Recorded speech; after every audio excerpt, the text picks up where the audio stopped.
नमस्कार दोस्तों, सफलता की पाठशाला में आपका स्वागत है।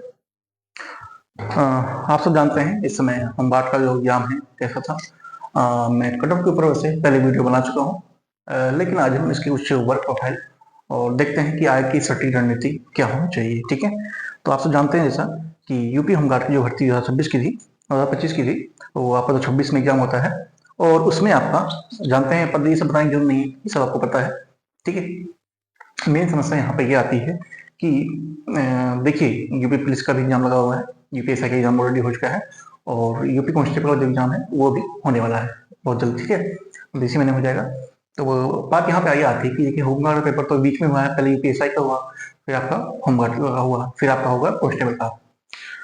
तो जो बच्चे यूपीएसआई में सिलेक्शन लेंगे और जो यूपी कांस्टेबल में सिलेक्शन लेंगे, तो क्या वो होमगार्ड वो ज्वाइन करेंगे? नहीं करेंगे, है ना। तो इसलिए यहाँ पे पद तो इतने हैं, लेकिन यहाँ पे क्या बोलते हैं, इसकी वेटिंग जो लिस्ट है वो सरकार को जारी करनी चाहिए। ठीक है, तो उसी को देखते हुए आज चर्चा करने वाले हैं। ठीक है, और यहाँ बिल्कुल भी घबराने की जरूरत नहीं है, रणनीति से काम लेना आवश्यक बन जाता है। आगे चलते हैं, एक बार मैं थोड़ा जानकारी दे देता हूँ, बहुत सारे बच्चों को पता होगा, बहुत सारे लोगों को नहीं भी पता होगा। ठीक है, तो इसी से हम जानते हैं कि यहाँ पे कुल 441 माफी 41,424 थे। ठीक है, और पेपर का लेवल कट ऑफ तय करेगा। आप जानते हैं लॉकआउट जाने वाली है और 1 लाख प्लस, ठीक है, मतलब 1,20,000 के आसपास यहाँ पे बच्चे डीपीएसटी के लिए बुलाए जाएंगे। ठीक है, और ये सब जानते हैं सबसे निचली रैंक की नौकरी है और रोजगार का ये एक बड़ा मौका होता है जो ओवर एज हो चुके हैं या फिर जिनकी कोई नौकरी नहीं लगी है। ठीक है, अब बात करें यहाँ पे जो टॉपर छात्र हैं। ठीक है, जो टॉपर छात्रों को यहाँ पे इस समय एग्जाम बहुत सारे लगे हुए हैं, जैसे कि यहाँ यूपी पुलिस के आपके 32,000 पद है। ठीक है, यूपीएसआई के 4,000 पद आपके हैं लगभग, और एनटीपीसी के 4,000 पद आपके हैं, और एनटीपीसी में भी लगभग 400 पद हैं, प्लस में लेखपाल सीसीटीवी का भी, इसको भी ध्यान में रख के चलना है। ठीक है, अब जो बच्चे यूपी के हैं वो लगभग सब का एग्जाम दिया होगा।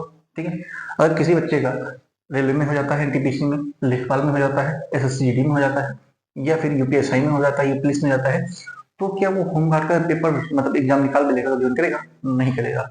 नहीं करेगा तो क्या होगा कि सीटें क्या हो जाएंगी, खाली रह जाएंगी। ठीक है, सीटें हो जाएंगी खाली रह जाएंगी। निष्कर्ष की बात करें तो लगभग 15 से 20,000 टॉपर छात्र जो है होमगार्ड की नौकरी छोड़ देंगे, क्योंकि यह अर्ध सरकारी नौकरी है, यानी सेमी गवर्नमेंट नौकरी है। ठीक है, कोई भी होगा, आप भी होंगे, अगर आपको किसी और में सिलेक्शन रहता है तो क्या आप होमगार्ड करेंगे? नहीं करेंगे, छोड़ देंगे। ठीक है, तो इसी को बड़ा मुद्दा बन जाता है। और यह नौकरी वैसे असल में चाहिए किसको? ठीक है, मतलब सबसे ज्यादा आवश्यकता किसको है? ठीक है, एक तो युवा है, वो मल्टी टैलेंटेड है। ठीक है, इनके पास यूपी पुलिस, एससीडी, एसआई से कई सारे मौके हैं। ठीक है, वो हमने बता दिया आपको, वही सब यहाँ पे लिखा हुआ है। ये बेहतर सुविधाओं की नौकरी चुनना चाहेंगे, कोई भी होगा, हम बेस्ट चुनने का रहेगा। ठीक है, अगर उसका हो जाता है तो उसको कोशिश ये करेगा कि बेस्ट से बेस्ट उसको नौकरी मिले। और असली लेखदार की बात करें तो जो आयु 30 से 35 पार हो चुके हैं और उनके पास और कोई ऑप्शन नहीं बचा है, ये नौकरी जनरली के लिए अच्छी कह सकते हैं। ठीक है, केवल 10th पास है और कोई दूसरा विकल्प नहीं है। ठीक है, और वो ऊपर से 10th ही पास है। ठीक है, जो कि होते हैं उनके लिए होता है। इनके घर का चिराग इसी नौकरी पर चलेगा। नॉर्मल सी बात है, उनके पास कोई और ऑप्शन नहीं है, वो क्या करेंगे? कोई तो नौकरी चाहिए, तो उनके लिए यही नौकरी बेस्ट है। तो कुल मिला के बात ये है कि जो सरकार है उसको वेटिंग लिस्ट जारी करनी चाहिए, वरना बहुत सारे पद खाली रह जाएंगे। ठीक है, और क्या पता दूसरी वैकेंसी हम काट के आए, तब तक इनकी एक और भी आगे एज इनकी लंबी जाए, बहुत सारी चीजें हैं। तो इन सब चीजों को देखते हुए वेटिंग लिस्ट लगनी चाहिए। देखो सीटें खाली जाएंगी आपका, ये तो 100% तय है। ठीक, सीटें खाली जाने वाली हैं, ये 100% तय है। मांग क्या है कि जो खाली सीटों पर वेटिंग लिस्ट आनी चाहिए, ताकि मेहनत करने वाले और नौकरी मिले, जो छात्र को नौकरी मिले, और या तुरंत नई भर्ती लाई जाए। ठीक है, और सीधे शिक्षक सीधे भर्ती बोर्ड को या फोर्स नहीं कर सकते, इसलिए आपको ट्विटर कैंपेन चलाना चाहिए। ठीक है, बहुत सारे यूट्यूब चैनल के गुरु जी हैं, उन्होंने जैसे कि एग्जाम प्रो में RW के लोगों ने भी इस चीज को सपोर्ट किया है, और आपका घबराने की जरूरत नहीं है। ठीक है, देखो लेखपाल का जो पेट का उदाहरण देखो। ठीक है, वैसे मैंने कट ऑफ वीडियो बना दी है, लेकिन फिर बता देता हूँ जो लेखपाल का आपका ये कैटेगरी, ये यूआर ओबीसी और ईडब्ल्यूएस के लिए 55.12 या 55 मान लीजिए, ठीक है, 55 गई थी, कितनी गई थी, 55 गई थी। इसके बाद मेंस के लिए सामने को हुई और एसटी के लिए आपका 57 गई थी। तो इसमें नहीं आपको कोई दिक्कत नहीं है, जिसका 50 के आसपास है या फिर 50 प्लस है, या और भी जो कास्ट है उनको आप कम कर लेंगे इस तरह से एस टी ओबीसी को लेकर, तो वो सब आपका उनकी तैयारी करें। और इसमें जबकि लेखपाल में देखा जाए तो लगभग 8,000 के पास पद थे, और इसमें 3.6 लाख पास हुए हैं जो कि मेंस को देंगे, ठीक है। तो 41,424 जो पद है वो होमगार्ड की कट ऑफ आसान नहीं छूने वाले, आसमान नहीं छुएगी, इसकी चिंता मत कीजिए, ठीक है। सेफ स्कोर की बात में तो मैंने पहले ही बता चुका हूँ, फिर से बता रहा हूँ कि अगर कोई मेल है, ठीक है, मेल है, ठीक है, कोई भी कैटेगरी का हो, मेल है, अगर उसके 50 नंबर बन रहे हैं, ठीक है, 50 नंबर बन रहे हैं, तो फुल जी जान से लगा के दौड़ की तैयारी शुरू कर दे। तो महिला है, अगर उसके 40 से 45 के आसपास बन रहे हैं, ठीक है, तो वो भी आपका दौड़ की तैयारी शुरू कर दे, ठीक है मेरे भाई। गांव वालों की बातों में मत आओ, ठीक है। अब हाँ, मेन मुद्दा तो यही है, आप जा रहे होंगे, आपसे 10 लोग पूछ रहे होंगे, भाई कहाँ जा रहे हो, क्या कर रहे हो, क्यों पगला गए हो इस तक धूप में, ठीक है। शाम सुबह जब भी इसको टाइम मिलता है वो जाता है, तो कोई नहीं, कहीं जूते पहन के जाओगे, भाई चप्पल पहन के गाँव चलते हैं, चलो। और जूते पहन के जाओगे तो लोग पूछेंगे क्या हुआ, कहाँ जा रहे हो, कैसे क्या है। तो ऐसी बात नहीं है, उनको जवाब मत दीजिए, कुछ भी बता दीजिए, क्योंकि अगर बाई द वे गलती से आप फिजिकल में डिस्क्वालीफाई होते हैं तो वही लोग आपका बहुत मजाक उड़ाएंगे, ठीक है। तो उनको कुछ बता दीजिए, लेकिन उनको कहने दीजिए, कोई दिक्कत नहीं, मजाक की बात अलग है, पहले उनसे बोलो पेपर निकाल के दिखा दो, ठीक है। अगर रनिंग में फेल हुए तो सबसे ज्यादा पछतावा तुम्हें ही होगा, सबसे ज्यादा पछतावा तुम्हें ही होगा। गाँव में तो मजाक उड़ाएंगे ही, साथ में पछतावा भी आपको ही होगा। तो लोगों की नहीं सुनना है, आपको रनिंग के लिए जाना है, ठीक है। अगर आप इतना नंबर बन रहे हैं आंसर की से मैच करने के बाद 45 से 50 के बीच में, तो आप बेफिक्र जी जान से रनिंग करिए, बहुत कम टाइम बचा है। और रही बात रिजल्ट की, तो रिजल्ट आपका बहुत जल्दी देखने को मिलेगा, ठीक है। हो सकता है ये मई के लास्ट या जुलाई के फर्स्ट वीक में आपको रिजल्ट देखने को मिल जाए, ठीक है। तो रनिंग कीजिए, क्यों क्या कर रहा है इससे मतलब नहीं है, ठीक है।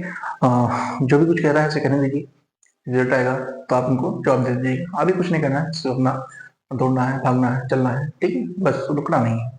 कुल मिला के आप दौड़ नहीं पा रहे हैं, चलते रहिए, डेली 5 से 10 किलोमीटर चलिए, ठीक है, डेली 5 से 10 किलोमीटर चलिए। चलेंगे तभी आपकी धीरे धीरे हैबिट बनेगी। सबसे पहली बात ये मैं बता चुका हूँ पहले भी, कि जो फिजिकल ट्रेनिंग आपका होगा, टेस्ट होगा, वो आपका काफी धूप उस समय, ठीक, उसमें आप दौड़ेंगे, तो कोशिश कीजिए कि आप दोपहर में, दोपहर नहीं मतलब 10 से लेके वही 12 के अंदर ही, 12 बजे के बाद बिल्कुल मत जाइए, क्योंकि माहौल ठीक नहीं है, मतलब काफी चार धूप आती है, तो 10 से 12 के अंदर दौड़ना है दिन में, तो आप दौड़ सकते हैं, चल सकते हैं, ठीक है, जैसा आपको सुटेबल लगे। गर्मियों में रनिंग करना बहुत मुश्किल होता है, ठीक है, इसलिए मैं बोल रहा हूँ कि आप 10 से 12 के बीच में चाहे 10-5 किलोमीटर चल के आ जाए, ठीक है, दौड़े ना, चल के आ जाए, दौड़ आप सुबह शाम लगा लीजिए, ठीक है। स्पेशली जो महिलाएं हैं उनके लिए 15 से 20 दिन में स्टेमिना नहीं बनने वाला है, अभी से थोड़ा दौड़ेंगे तो आपका धीरे धीरे चीजें होंगे। सबसे बड़ी बात है महिलाओं के लिए, महिलाओं का जो स्टेमिना है वो थोड़ा कम होता है पुरुषों के मुकाबले, और इसलिए उनको ज्यादा मेहनत करने की जरूरत पड़ती है। पुरुष की बात है तो 15 से 20 दिन में वो कर सकते हैं, लेकिन ये देखो हो सकता है साथ में यूपी पुलिस की भी पढ़ाई करते हैं, हाँ, इम्पोर्टेंट जो कि एग्जाम लगा हुआ है ये इसी महीने में होने वाला है। तो जो भी बच्चे यूपी पुलिस कांस्टेबल की एग्जाम भरे हुए हैं, वो आपका तैयारी बिल्कुल नहीं छोड़ना है, लेकिन आपको चलते ही रहना है, ठीक है, क्योंकि आपको कुछ पता नहीं है कि क्या कैसे कब होने वाला है। कुल मिला के यही बात है कि वेटिंग लिस्ट जारी होनी चाहिए, ठीक है, स्वाभाविक है बहुत सारे बच्चे छोड़ेंगे, और जो होमगार्ड में सिलेक्शन लेंगे वही कहीं ना कहीं कांस्टेबल और एसआई में भी सिलेक्शन लेंगे। तो वेटिंग लिस्ट जारी रखना जरूरी है, इसके लिए आपको कंपेन करेंगे, अभी बीच में ट्रेनिंग में था, फिर से एक बार कर देना है, ताकि सरकार तक बात पहुंचे और चीजों को देखा जाए, ठीक। और बाकी हार्दिक शुभकामनाएं, आप लोग रनिंग करते रहिए, चैनल पर आए हैं तो सब्सक्राइब जरूर कर लीजिएगा, पीडीएफ के लिए, या पीडीएफ की कोई जरूरत नहीं है, बाकी बहुत सारी चीजें हैं आपकी क्लास चलती हैं, उसके लिए आप टेलीग्राम से जुड़ जाइए, लिंक आपको वीडियो डिस्क्रिप्शन में दे दिया जाएगा, ठीक है। तो मिलते हैं नेक्स्ट वीडियो में, वीडियो को लाइक शेयर सब्सक्राइब जरूर कीजिएगा, और वीडियो को कमेंट में आप जरूर बताएं कि आप किस जिले से हैं, आपका कितना कट ऑफ बन रहा है, मतलब कितना नंबर आ रहा है, और आप कौन सी कैटेगरी से हैं। कैटेगरी लिखना बिल्कुल नहीं बोलेंगे, ठीक है, कैटेगरी लिखना बिल्कुल नहीं बोलेंगे, और आप कमेंट करेंगे तो आपका जवाब दूंगा कि आप रनिंग कीजिए या नहीं कीजिए, ठीक है। तो मिलते हैं नेक्स्ट वीडियो में, थैंक यू सो मच बच्चों, ठीक है।